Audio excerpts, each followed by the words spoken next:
मुर्गियों को दिल का दौरा पड़ा। मालिक ने बारातियों पर मुकदमा दर्ज कर दिया। अस्सलामुअलैकुम डियर व्यूअर्स, मैं हूं आपका अपना होस्ट अब्दुल सत्तार और आप देख रहे हैं AS4 टीवी।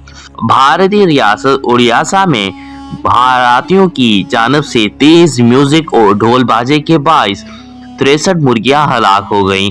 भारतीय मीडिया रिपोर्ट्स के मुताबिक पोल्ट्री फार्म के मालिक रंजीत परेरा ने अपनी पड़ोसियों के खिलाफ नीलागिरी पुलिस स्टेशन में मुकदमा दर्ज करवाया। रंजीत परेरा ने बारातियों पर इल्जाम लगाया है कि ऊंची आवाज में ढोल बाजे बजाने और गाने बजाने की वजह से इसकी 63 मुर्गियों को दिल का दौरा पड़ गया, जिसकी वजह से वो एक साथ ही हलाक हो गईं। फार्म मालिक के मुताबिक बारात इतवार की शब 11:30 पर इस फार्म के सामने से गुजरी। गानों की हद से तेज आवाज सुनकर मुर्गियां गैर मामूली रद्द अमल देने लगी और कुछ मुर्गियां उछलने लगी।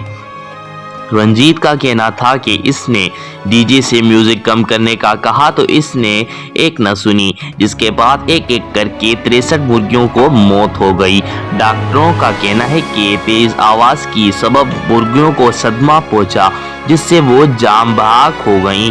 रिपोर्ट्स के मुताबिक 22 साल रंजीत ने इंजीनियरिंग की डिग्री हासिल कर रखी है।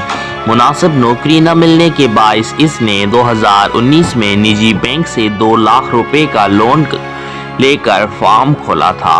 रंजीत परेरा ने अपने नुकसान भरने के लिए बारातियों से दरख्वास्त की, जिन्होंने साफ इनकार कर दिया। बाद अज़ां कोई दूसरा रास्ता नजर न आने की सूरत में इसने थाने का रुख किया और FIR दर्ज करवाई।